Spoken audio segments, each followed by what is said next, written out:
February 18th, 2024, Monday morning at 6:30 a.m.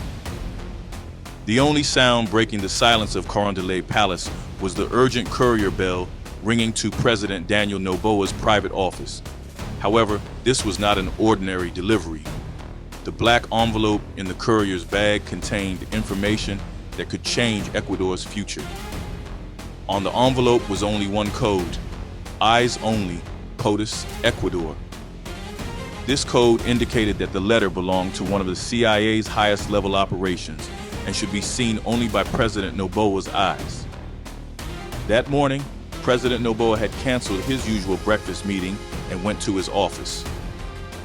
Security Director Carlos Mendoza noticed the change in his expression when he delivered the envelope, because this was a letter that had bypassed diplomatic channels and skipped official procedures.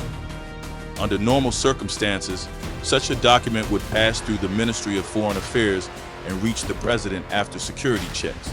However, this letter had come through the special channels belonging to the CIA's Secret Operations Unit. The content of the letter deeply shook President Noboa. The document bearing CIA Director William Burns' signature contained critical information about Chinese spies operating on Ecuadorian territory. However, this information was not just a warning. The CIA was requesting very special assistance from President Noboa. This assistance involved an operation that could be contrary to international law, but was vital for America's national security.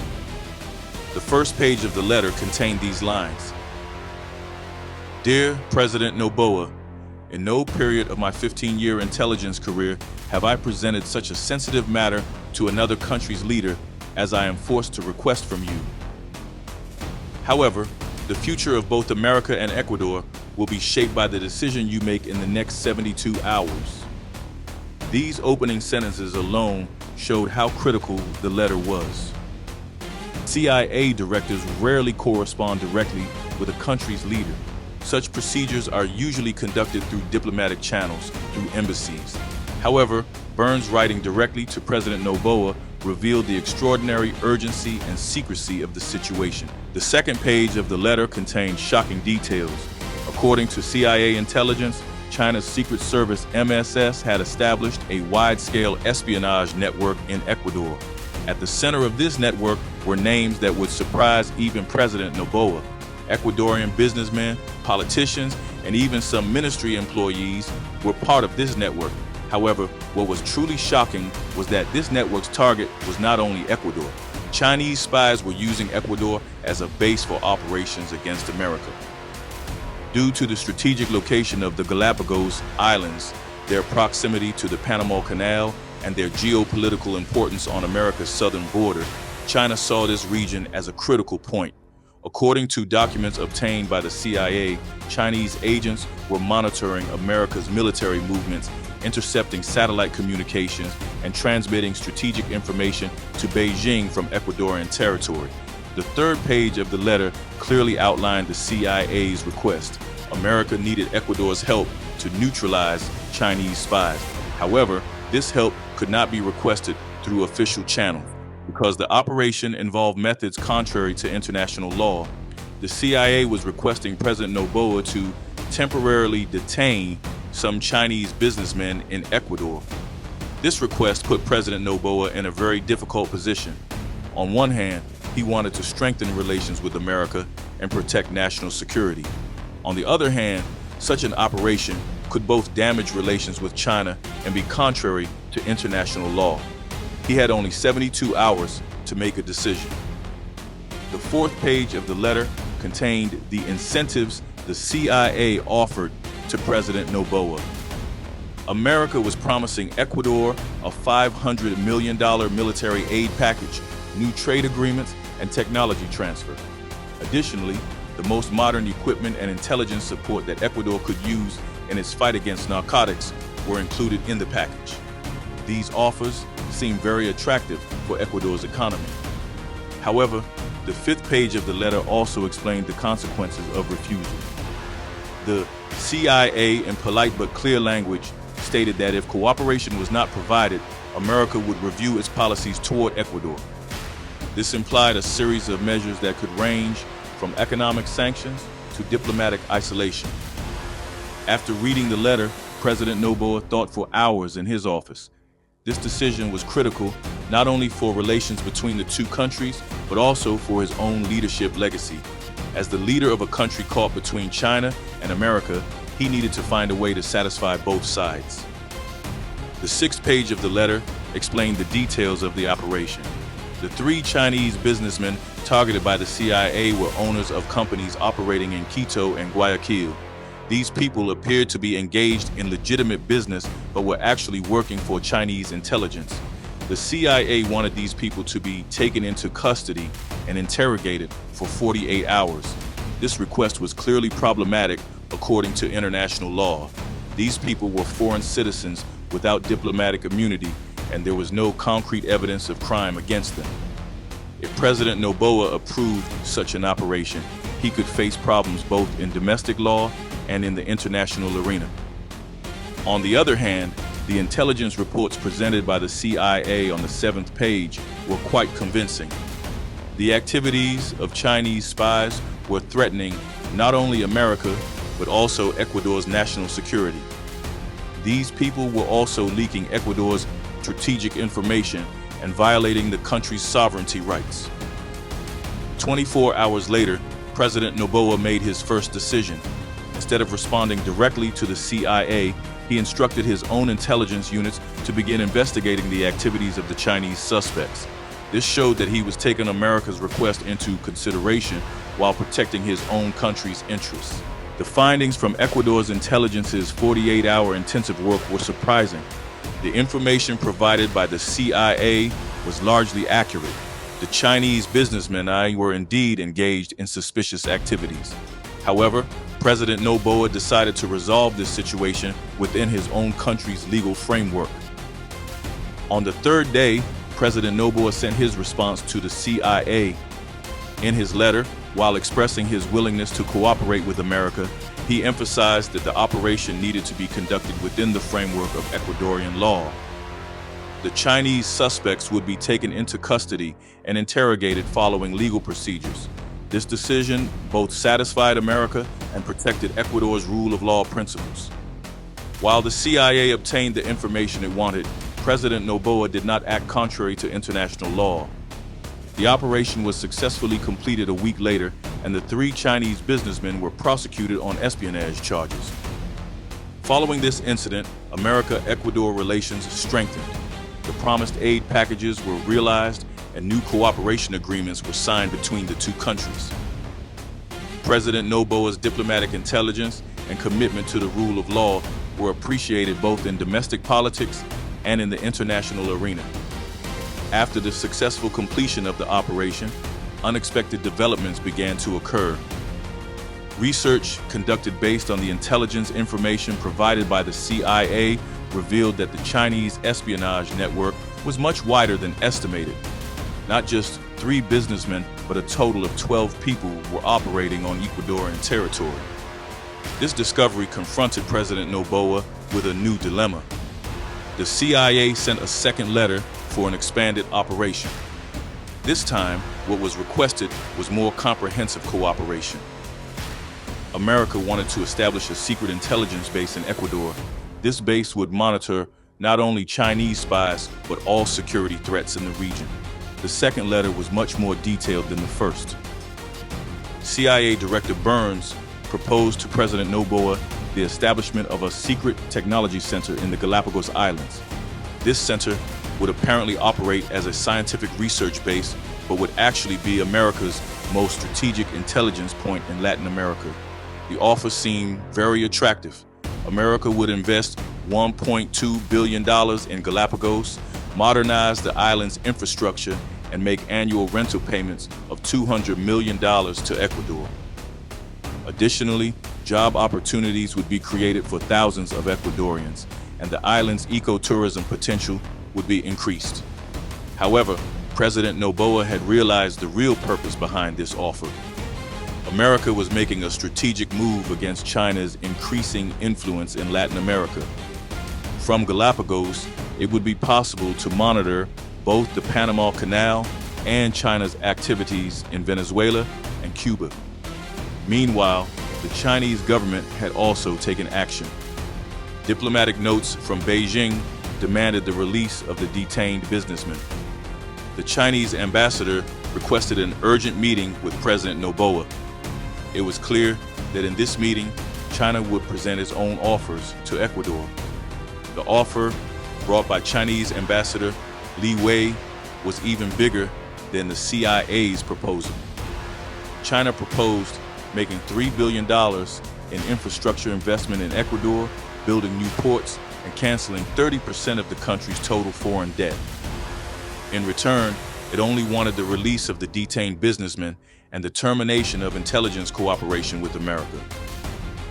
President Noboa found himself caught between two superpowers. Both offers presented great opportunities for his country, but they also carried great risks. Getting closer to America would mean confronting China. Choosing China would mean damaging relations with America. During this critical period, President Noboa received a third letter. This time, the sender was Britain's intelligence service, MI6. The British stated that they were closely monitoring both America's and China's activities in Ecuador, and that they also had interest in the region. MI6's offer was different from the others. The British proposed supporting Ecuador in taking a balanced position among three major powers. This required a strategy that was not completely dependent on either America or China, but maintained good relations with both.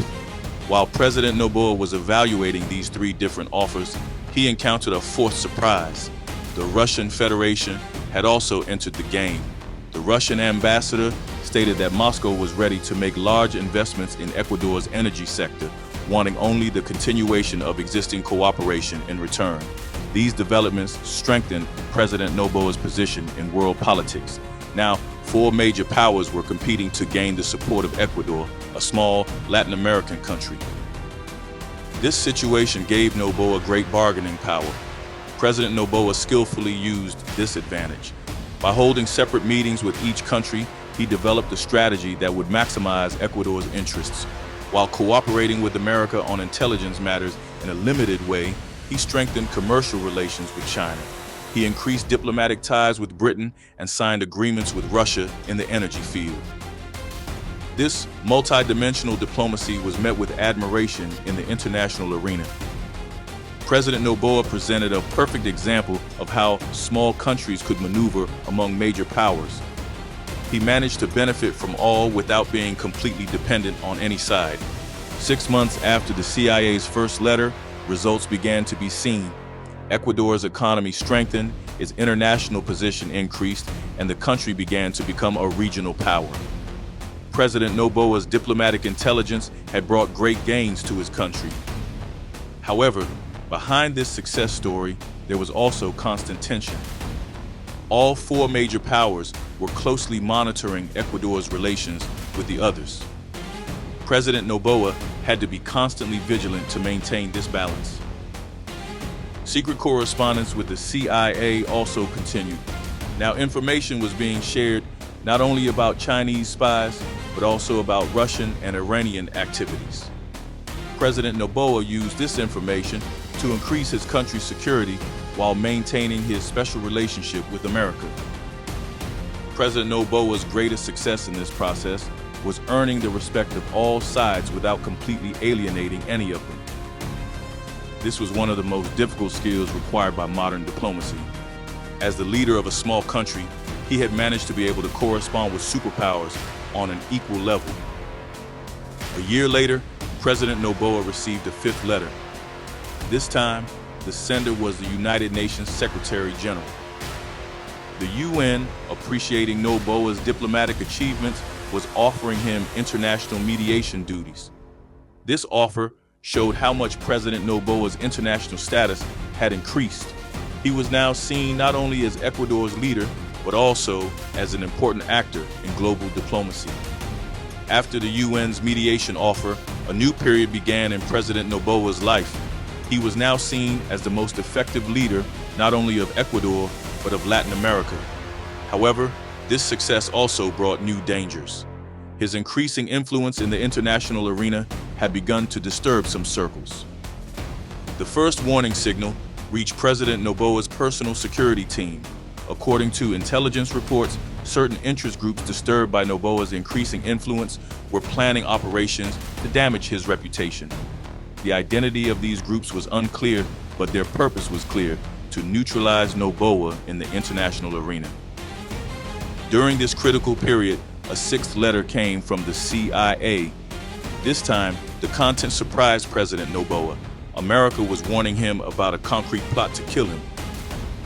Behind the assassination plan were American radical groups disturbed by his close relations with China and Russia. CIA Director Burns' sixth letter contained detailed information about the plot. The assassination would be carried out during President Noboa's participation in the UN General Assembly meeting in New York. The plan was in the form of an action by a gunman who would approach Noboa during a protest apparently organized by an environmental activist group. This information deeply shook President Noboa. The special relationship he had established with America was now trying to protect him against elements that threatened his life. This situation once again showed how complex diplomacy could be. Within the same country, he had both friends and enemies. Security measures were immediately increased. President Noboa's New York trip was canceled, and instead, it was decided to participate in the UN meeting via video conference. However, this situation led to speculation in the international press. Why Noboa did not participate physically became a matter of curiosity. Meanwhile, the Chinese government made an unexpected move. Beijing sent a direct message to President Noboa confirming that the intelligence information provided by America was correct. Chinese intelligence had also obtained information about the same plot and wanted to warn Noboa. This situation showed how complex geopolitical balances could be. Behind China's warning were its own interests. If something happened to President Noboa, their investments in Ecuador could be endangered. Additionally, the possibility that the leader who would replace Noboa might be pro-American worried China. Russia also did not remain silent during this critical period. In the diplomatic message from Moscow, it was stated that Putin's government was concerned about President Noboa's security. Russia announced that it was ready to provide support from its own special protection units if necessary. These developments showed how much President Noboa's international position had strengthened. Now, 3 superpowers were concerned about his security. This was a rare situation in modern diplomatic history. The leader of a small country had come under the protection of world states. Britain also took an active role in this process. MI6 proposed that President Noboa make a secret visit to London.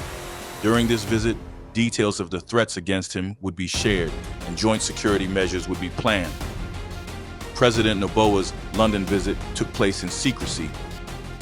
In the meeting with the British Prime Minister, not only security issues but also the future of global balances were discussed. Britain wanted Noboa to act as a bridge in East-West tensions using his mediation capabilities. During this visit, President Noboa was given a 7th letter. This time, the sender was the European Union. The EU, impressed by Noboa's leadership qualities, wanted to establish a strategic partnership with Ecuador. The proposed package was worth 2 billion euros and covered sustainable development projects. The timing of the EU's offer was not coincidental. Europe wanted to balance America's increasing influence in Latin America. President Noboa's successful diplomacy had created an important opportunity for the EU. After returning from London, the new development President Noboa faced was a message from Iran. The Tehran government wanted Noboa to mediate in Middle Eastern problems. Iran needed a neutral mediator in its tension with America and Israel. This offer confronted President Noboa with a new dilemma. Getting closer to Iran could negatively affect his relations with America and Israel. However, refusing would mean missing an important opportunity for peace in the Middle East. During this critical decision process, President Noboa received an 8th letter. This time, the sender was the Israeli Prime Minister. Tel Aviv wanted to convey its own views regarding Noboa's Iran offer. Israel stated that it was open to Noboa's mediation. but had certain conditions. These developments showed that President Noboa had now become a global leader. His mediation was being requested for the world's most complex problems, and his opinion was being sought on the most critical issues. President Noboa focused on carrying out these new responsibilities without harming Ecuador's interests. He first evaluated each new offer in terms of the benefits it would bring to his country. This approach was appreciated both in domestic politics and in the international arena. During this process, President Noboa's family also became part of diplomacy. His wife, Lavinia Valbonesi, began to take part in international platforms on women's rights and social projects. This situation increased the Noboa family's soft power influence. 9 months later, President Noboa received a 9th letter. This time, the sender was the Vatican. Pope Francis announced that he appreciated Noboa's peace efforts and wanted to support these efforts himself. Vatican support further strengthened Noboa's position in Latin America. Following these developments, President Noboa had now become not just a country leader, but a symbol of global peace. Every decision he made was followed in world media. Every statement he made was analyzed. However, this fame also brought new responsibilities. President Noboa now had to be accountable not only to the Ecuadorian people, but also to global peace hopes. This situation multiplied his leadership responsibility.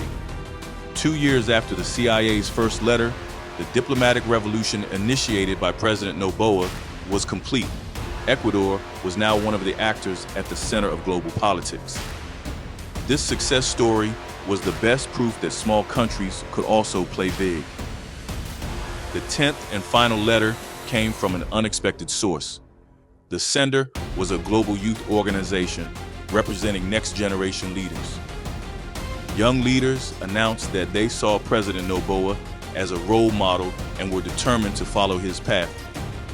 This last letter showed what President Noboa's legacy would be.